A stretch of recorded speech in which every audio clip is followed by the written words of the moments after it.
Have you ever looked at your parents, especially those from the boomer generation, and felt like you're from two different planets? You're not alone. There's a silent epidemic of emotional disconnect, and it often traces back to the way they were raised in the 1960s. This isn't about blaming them, but about understanding a deep-seated pattern that has affected millions. Back then, the world was different. Parenting was about providing for the family, putting food on the table, and teaching discipline. It was about survival, not feelings.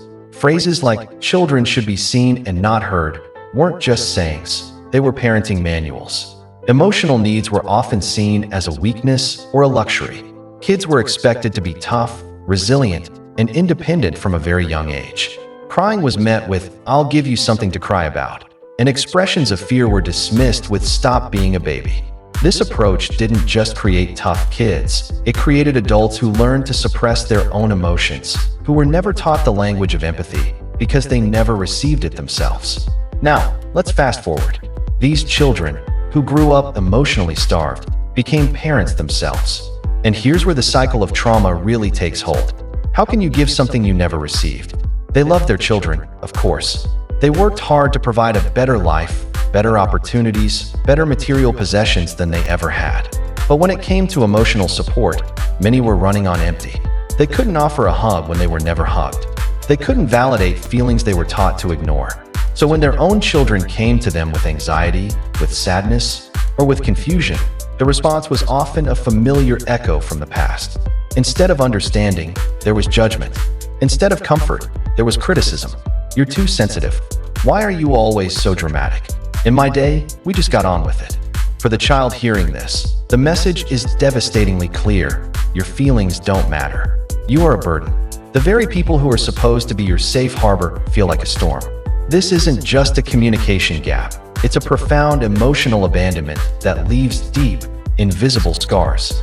The parent, unaware, is simply passing down the emotional neglect they endured, perpetuating a cycle of pain from one generation to the next. For many adult children, there comes a point where the constant pain of this dynamic becomes unbearable. It's a breaking point. Every phone call is filled with anxiety. Every family gathering feels like walking on eggshells. You try to explain your feelings, your boundaries, your needs, but you're met with denial, gaslighting, or outright dismissal. They might say, "That never happened," or "You're rewriting history." Your reality is constantly questioned, making you doubt your own sanity.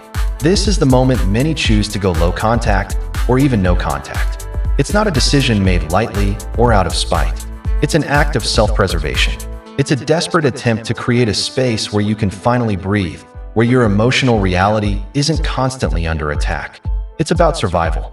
You realize that to heal yourself, you have to step away from the source of the wound.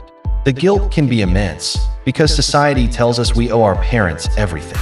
But you also owe yourself peace. You have to put on your own oxygen mask first. Ending communication isn't about punishing them. It's about protecting yourself and giving yourself a chance to build a life where you are not just surviving, but thriving. So, how do you begin to heal from these deep-rooted wounds? The path to recovery is a journey, not a destination, and it starts with acknowledging the truth of your experience.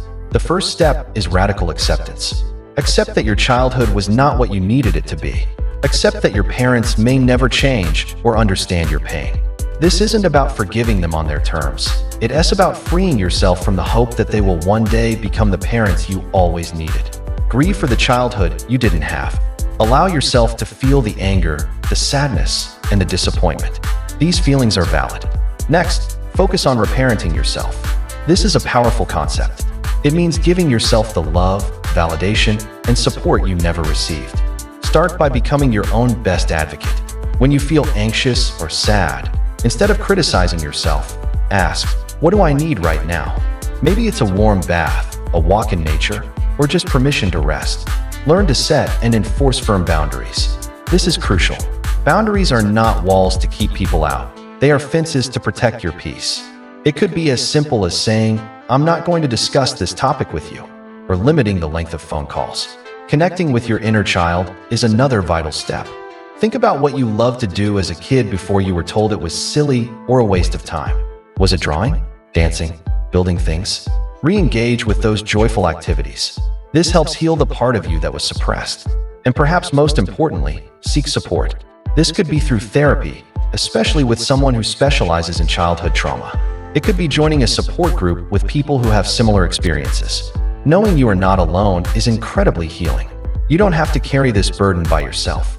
This journey is about reclaiming your power, your worth, and your psychological health. The beautiful thing is, this cycle can end with you.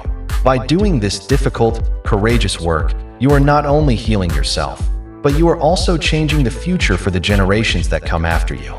You are learning a new language, the language of empathy, of validation, of unconditional love.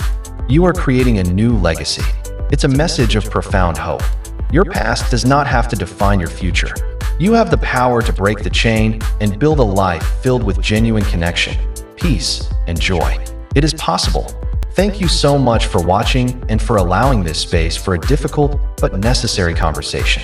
If this resonated with you, please consider liking and subscribing. And remember to be kind to yourself on your journey. We'll see you in the next video.